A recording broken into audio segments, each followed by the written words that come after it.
વિડીયોમાં આપણે વાત કરીશું કે ઘરે બેઠા રેશન કાર્ડની અંદર ઈ કેવાયસી કેવી રીતે કરી શકાય।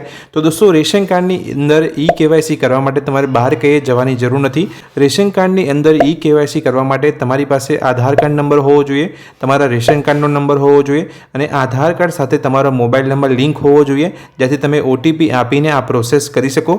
તો આટલી માહિતી તમારી પાસે હોવી જોઈએ। તો હવે હું તમને મારી મોબાઈલની સ્ક્રીન પર લઈ જાઉં અને તમને બતાવું કે તમારે કઈ કઈ એપ્લિકેશનની સૌપ્રથમ તો જરૂર પડશે। તો રાશન કાર્ડની અંદર ઈ કેવાયસી કરવા માટે સૌપ્રથમ તો બે એપ્લિકેશનની તમારે જરૂર પડશે। સૌપ્રથમ એપ્લિકેશનની વાત કરું, પહેલી એપ્લિકેશન છે માય રાશન ગુજરાત। આ એપ્લિકેશન તમને પ્લે સ્ટોર ઉપરથી મળી જશે, તમારે ડાઉનલોડ કરી લેવાની છે। માય રાશન એપ્લિકેશન ડાઉનલોડ કરી લીધા બાદ તમારે આધાર ફેસ આરડી એપ્લિકેશન તમારે પ્લે સ્ટોર પરથી ડાઉનલોડ કરી લેવાની છે। આ બે એપ્લિકેશન તમારે ડાઉનલોડ કરીને રાખવાની છે। ત્યારબાદ તમારે માય રાશન એપ્લિકેશન પર તમારે પાછું જવાનું છે। એપ્લિકેશનના હોમ પેજ પર આવ્યા પછી તમારે અહીંયા આધાર ઈ કેવાયસીના ઓપ્શન પર ક્લિક કરવાનું છે। રેશન કાર્ડની અંદર ઈ કેવાયસી કરવા માટે જેવું તમે આધાર ઈ કેવાયસીના ઓપ્શન પર ક્લિક કરશો એટલે રેશન કાર્ડ ઈ કેવાયસી કેવી રીતે કરવું તેને લગતી તમામ માહિતી અહીંયા લખેલી છે। આ બધી તમારે વાંચી હોય તો વાંચી જવાની છે। ત્યારબાદ તમારે ઉપર મેં સૂચનાઓ વાંચી છે તેની પર તમારે કોલમ પર તમારે ટિક કરવાનું છે અને કાર્ડની વિગતો મેળવો તેની પર તમારે ક્લિક કરવાનું છે। જેવું તમે કાર્ડની વિગતો મેળવવા પર ક્લિક કરશો એટલે આ પ્રકારનો મેસેજ તમને જોવા મળશે કે તમારું રેશન કાર્ડ પ્રોફાઇલ સાથે લિંક નથી। તો લિંક કરવા માટે તમારે તમારું રેશન કાર્ડ લિંક કરો તે ઓપ્શન પર તમારે ક્લિક કરવાનું રહેશે। જેવું તમે તમારું રેશન કાર્ડ લિંક કરો પર ક્લિક કરશો એટલે તમારો રેશન કાર્ડ નંબર માગવામાં આવશે અને તમારું જે પણ આધાર કાર્ડ છે તેની પાછળના જે 4 અંક છે એ તમને અહીંયા માગવામાં આવશે, એ તમારે અહીંયા લખી લેવાના છે અને એટલું કર્યા બાદ તમારે અહીંયા તમારું રેશન કાર્ડ લિંક કરો પર તમારે ક્લિક કરવાનું છે। જેવો તમે તમારું રેશન કાર્ડ નંબર અને આધાર કાર્ડના પાછળના જે 4 અંક છે એ લખ્યા બાદ તમે જેવું રેશન કાર્ડ લિંક કરો પર ક્લિક કરશો એટલે જે તમારું આધાર કાર્ડ હશે તેની સાથે જે મોબાઈલ નંબર લિંક હશે તેની પર એક ઓટીપી આવશે જે તમારે અહીંયા એન્ટર કરવાનો છે। એટલા માટે અહીં હું સંમતિ સ્વીકારું છું તેની પર તમારે ક્લિક કરીને આધાર ઓટીપી જનરેટ કરો તેની પર તમારે ક્લિક કરવાનું છે। જેવું તમે આધાર ઓટીપી જનરેટ પર ક્લિક કરશો એટલે તમારા મોબાઈલ પર જે તમારું આધાર કાર્ડ સાથે જે નંબર લિંક હશે એ મોબાઈલ નંબર પર મને ઓટીપી આવશે। એ ઓટીપી તમારે અહીંયા લખી દેવાનો છે ખાલી જગ્યામાં। અહીંયા ઓટીપી લખ્યા બાદ તમારે ઓટીપી ચકાસો પર ક્લિક કરવાનું છે। જેવું તમે ઓટીપી ચકાસો પર ક્લિક કરશો એટલે રેશન કાર્ડ લિંક સક્સેસફુલીનો તમને અહીંયા મેસેજ જોવા મળશે, યુ કેન અપડેટ ડિટેલ્સ નાવ। એટલે અહીંયા જે ડિટેલ્સ છે એ તમારી અપડેટ થશે એટલે જે 24 કલાક જેવો સમય લેશે।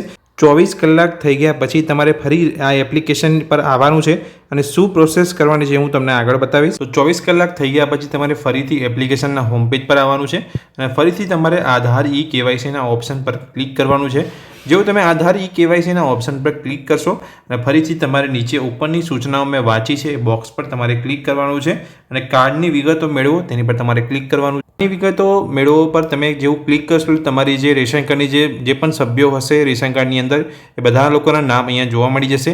હવે કોઈ પણ એક સભ્યનું નામ તમારે સિલેક્ટ કરીને અહીંયા ઈ કેવાયસી કરવાનું છે।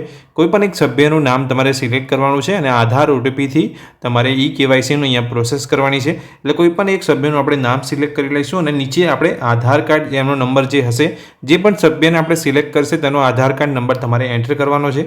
જેવો આધાર કાર્ડ નંબર તમે એન્ટર કરી લેશો એટલે તમારે હું સંમતિ સ્વીકારું છું જનરેટ ઓટીપી પર તમારે ક્લિક કરવાનું છે। એવું જનરેટ ઓટીપી પર ક્લિક કર્યું એટલે એ અહીંયા ઓટીપી આવી ગયો છે।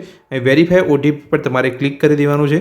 ઓટીપી એન્ટર કરીને તમે પ્રોસેસ કરશો એટલે તમે રીડાયરેક્ટ થઈ જશો બીજી એપ્લિકેશન જે આપણે આગળ વાત કરી હતી આધાર ફેસ આરડી કરીને જે એપ્લિકેશન હતી તેની અંદર તમે રીડાયરેક્ટ થશો અને ત્યાં તમને અહીંયા તમારો ફેસ માગવામાં આવશે।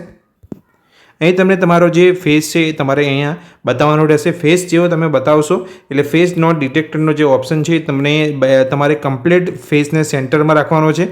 તમે લાલ કલરનું અને લીલા કલરનું જેવું આગળ સર્કલ થશે એટલે તમારો ફેસ એક્ઝેક્ટ અંદર સેન્ટરમાં આવી જશે એટલે જે પ્રોસેસ છે એ અહીંયા ટીક થઈ જશે। પ્રોસેસ કમ્પ્લીટ થઈ જતાં તમારી ડિટેલ્સ તમને અહીંયા જોવા મળી જશે એ તમારે ચેક કરી લેવાની છે રેશન કાર્ડની જે ડિટેલ્સ છે અને તમારા જે સભ્યોની છે એ પણ ડિટેલ્સ તમારે અહીંયા રેશન કાર્ડની બરાબર છે કે નહીં એ ચેક કરી લેવાનું છે। ચેક કરી લીધા બાદ નીચે તમને જે ઓપ્શન છે તમને જોવા મળશે સેન્ડ ડિટેલ્સ ફોર અપ્રુવલ। એ ઓપ્શન પર તમારે ક્લિક કરવાનું છે। સેન્ડ ડિટેલ્સ ફોર અપ્રુવલ પર ક્લિક કરતાં તમને આ પ્રકારનો મેસેજ જોવા મળશે, request send to concern supply office four approval. આ પ્રકારનો મેસેજ તમને જોવા મળશે એટલે તમારી ઈ કેવાયસીની પ્રોસેસ અહીંયા પતી ગઈ છે। ઈ કેવાયસી તમારું અહીંયા પ્રોસેસમાં જતું રહ્યું છે એટલે અહીંયા ઈ કેવાયસી તમારું થઈ ગયું છે। તો દોસ્તો આ પ્રકારની જે પ્રોસેસ છે મેં તમને વાત કરી, અહીંયા તમારે કંઈ પણ બહાર જઈને તમારું ઈ કેવાયસી કરાવવાની જરૂર નથી। આ વિડીયોની અંદર મેં તમને માહિતી આપી શીખવીશ સ્ટેપ બાય સ્ટેપ કે તમે ઘરે બેઠા રેશન કાર્ડની અંદર ઈ કેવાયસી કેવી રીતે કરાવી શકો છો। આ માહિતી જો તમને ગમી હોય તો વિડીયોને લાઇક કરજો, ચેનલ પર નવા છો તો ચેનલને સબસ્ક્રાઇબ કરી લેજો। Thank you.